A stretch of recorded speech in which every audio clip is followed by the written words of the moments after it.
Jose, could you give us your name and title, job title, and where you work?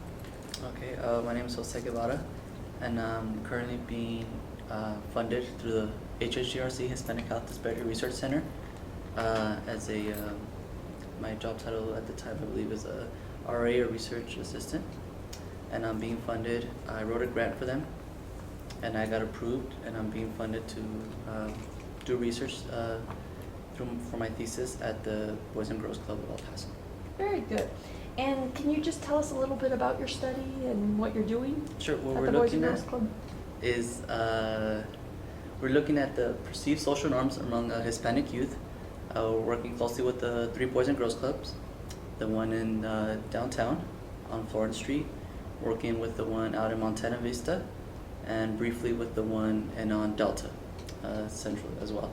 And what we're doing is we're talking we're promoting it as the kids are trying to tell us what they like about certain smoking websites.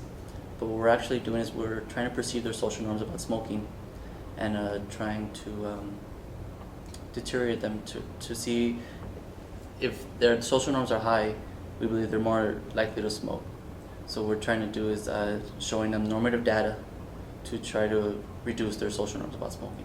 And for the students out there, can you explain what social norms are and give an example? Oh, sure. Social norms, what that is, it's pretty much what you see almost like your environment. Like if you see a lot of your friends smoke, a lot of your family smoke, then you're going to think it's the norm.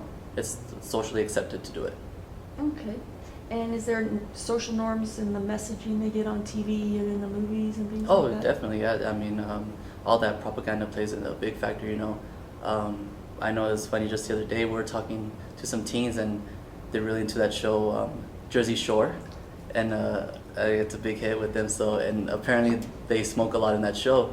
So, you know, that tends to influence them a little bit. You know, they see these people and they're glamorized as being reality stars, and so they see that, and you know, it influences their behavior. And the literature, when the students realize how many people are actually smoking and it's not as many as they think, do they reduce the amount of smoking? Does the literature show that, or? I'm not too sure if the literature shows that, but what we're trying to do, I guess, in the long run, obviously that's what we hope for, you know, to reduce the amount of smoking, you know. So what we're starting off is just trying to minimize this risk factor that might lead to smoking. Oh. So what we're doing is we're hoping by reducing their social norms, they'll see, okay, not as many kids smoke as I think actually smoke, so you know what I mean? It's not the norm to do it. And they don't feel the pressure to do it. Exactly. Then. Okay. And of the 7 areas of responsibility of a health educator in your work, which responsibility areas do you practice the most? With the current project that I'm doing, I would say I definitely work with planning health education strategies. I was helped with Holly Mata. We helped plan this program, and implementing this program, obviously we did it with the Boys and Girls Club.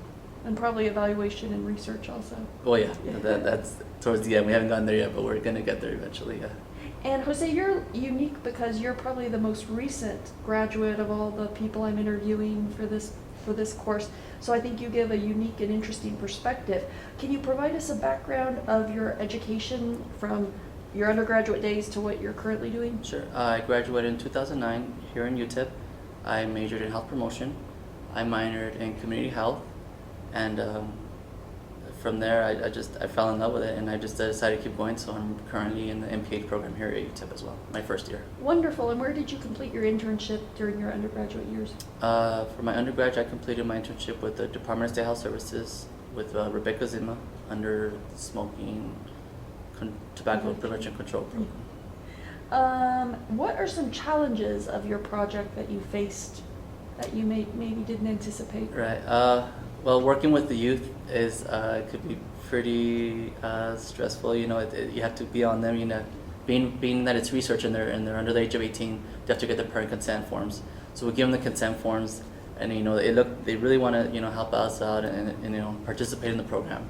But then the next day they'll come and they don't have their consent form. So just being on them, and that's just the way youth are. And they have 1,000 things on their mind. So. And what are some rewards of this project you're working on?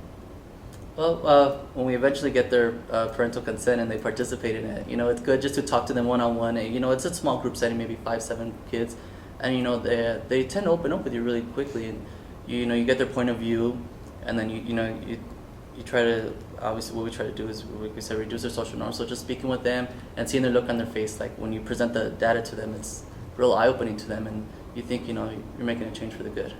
Good. Are you CHES certified? I am, yes. And I got CHES certified this year in February. And did you think the exam was hard? It wasn't too bad. I mean, I took the CHES courses prior to that, so that helped a lot. I definitely recommend that. A prep class? Yes, the prep Okay. classes, yes. And as long as you do that and you study like any other test, you'll be okay. Okay. What is your advice for future health educators? So the students watching this film are undergraduates like you were a couple of years ago.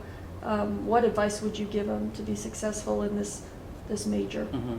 I think to be successful, especially as an undergrad, you're gonna have to just do a lot of volunteer work. You just have to go out there and just see who needs help, whether it's through ESG at a Sigma Gamma or Students for Public Health. Just volunteering with the health center here at UTEP, and just going out there and just seeing what's available, and broadening your vision and seeing what's out there, getting as much experience as possible.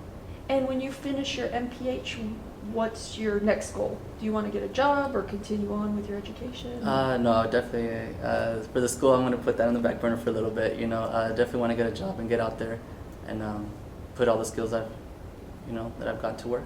And do you know what area or what kind of agency you want to work at, or?